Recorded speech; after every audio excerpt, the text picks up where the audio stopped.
They cannot scare me with their empty spaces between stars, on stars where no human race is.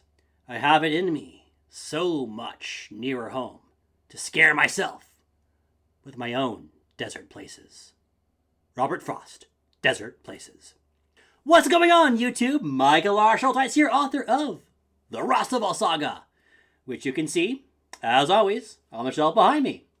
Today I'm coming at you with my review of Desert Places, Book 1 of Andrew Z. Thomas, Luther Kite series by Blake Crouch. Oh my god!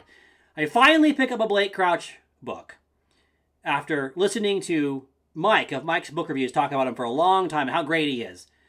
And it hooks me and it reels me in.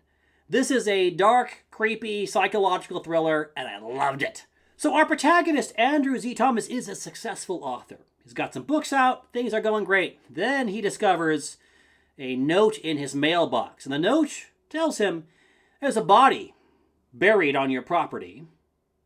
It's got your blood on her. And I am going to call the police and tell them all about this.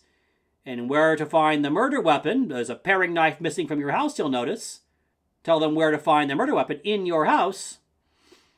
Unless you call the number written on a sheet of paper in the jeans pocket of this corpse. So that's not a hell of a hook and a way to get you reeled into the story. I don't know what is. Oh yeah, Andrew, he has one day to call the number. So what ensues is this dark, crazy, psychological thrill ride I just couldn't put down. Andrew gets pulled into these horrible situations with... We try to avoid spoilers here, but there's a big reveal early on that has to do with one of the people he's up against. And so he ends up having to deal with these two different complete psychopaths. Pulled into their games, tested in all kinds of ways. And the key question is, on the one hand, he's afraid that the police are going to find all this evidence that is against him. And on the other hand, can he escape the psychopaths without becoming something like the very beast he's trying to escape from, without doing something really horrible that will change him? Because that's kind of what's going on here. That's kind of the tension in the story. Is how far does he have to go to do what has to be done? And what can go wrong along the way? Now, I have to be very vague here because I do want to avoid spoilers.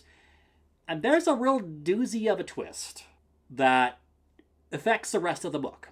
You'll find fairly early on. This book is full of crazy twists. Full of things that will just keep you turning the page. Let's talk about our protagonist, our point of view character. He's a decent guy, or he's trying to be, but he's drawn into this situation. He doesn't want anyone innocent to get hurt. But then there's the question of what this is going to do to him. What is the price of trying to go up against these psychos? So the character aspect of the story is very well done, and the psychos he's up against are flipping terrifying. They're sharks in human form, but worse. They're so well done. Now, I'm under the impression that Mr. Blake Crouch wrote this novel. This is the first Blake Crouch I've ever read. I thought this was like something new that he'd come up with, but no. No, this was his... What I'm given to understand is that this is his first novel. He wrote it when he was 19. I'm going, this guy has so much talent. This is one of the best thrillers I think I've ever read. What I loved about this book was a sense of prevailing dread. Will Andrew ever get his life back? What will be the cost of trying to deal with everything he's up against? And all the events and all the twists and turns kept me flipping the pages. This is a psychological thriller. A lot hinges on Andrew's often very stressed and often very fearful decision making. Fundamentally, the question is, will he be corrupted? I think you get into this book, you start to understand the significance of the title and of the poem. The poem Desert Places is the namesake of the title for this book. This is a book about facing your own potential for monstrosity. I put in mind of Nietzsche here. Gaze into the abyss. What gazes back? I guarantee you, if you give this book a try, it will keep you up at night. So what am I going to rate it? Well, 5 out of 5 stars. This book was just absolutely rocked my world. So if you're new here, I usually do a thing where I say, who's this book for? Who's it not for? So who is it for? Well, do you like pulse-pounding psychological thrillers? Do you like horror and suspense? I mean psychological horror, not supernatural, just psychological. This book is for you.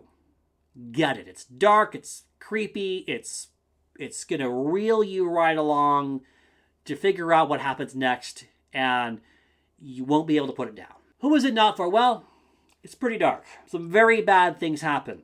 There's a lot of violent stuff. There's a lot of awful stuff. If you do not want to be scared, do not read this book.